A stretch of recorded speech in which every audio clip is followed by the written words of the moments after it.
Une nouvelle forme de fraude téléphonique, mais criante de vérité.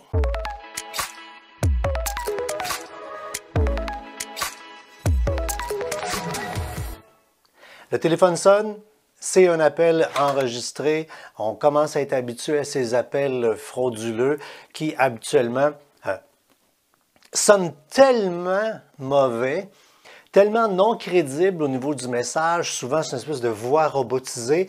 On part à rire et on raccroche. Sauf que une nouvelle vague d'appels frauduleux sonne vraiment bien, sonne très crédible et j'ai la crainte que beaucoup de gens se fassent avoir. J'ai reçu un appel et on nous dit, c'est enregistré, mais c'est pas robotisé.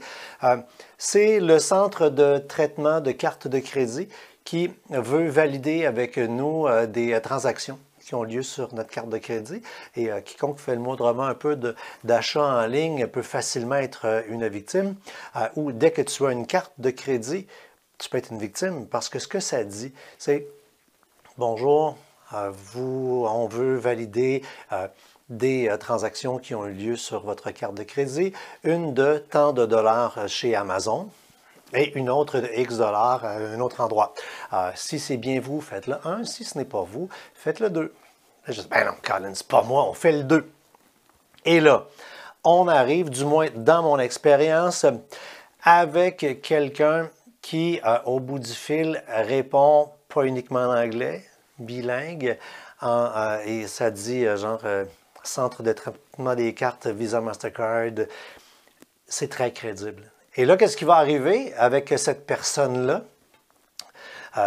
Évidemment que pour valider que c'est bien vous, dans le but de vous protéger, on va vous demander votre nom, votre adresse, votre numéro de carte. On va être sûr, ça prend un petit code en arrière, car vous aurez compris que vous allez donner l'essentiel de vos informations et que dans les secondes qui suivent, une fraude aura lieu sur votre carte de crédit. Il y a une bonne et une mauvaise nouvelle là-dedans.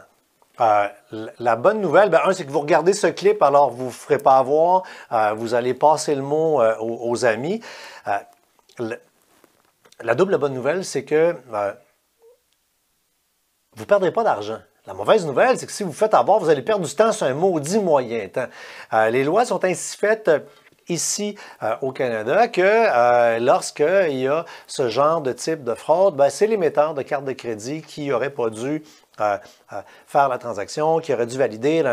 Donc, vous allez retrouver vos sous, sauf que peut-être qu'il va falloir monter patte blanche, faire des démarches, c'est compliqué, et là, vous perdez du temps, puis c'est stressant, puis c'est pas le fun. Alors, pour vous éviter ça, ben maintenant, vous qui avez regardé cette vidéo, savez ce modus operandi. Deuxièmement, passez dans le mot aux amis pour qu'ils ne se fassent pas avoir. Je vous le dis, là, moi, je suis du genre à partir à rire d'habitude quand j'ai un appel frauduleux, celui-là.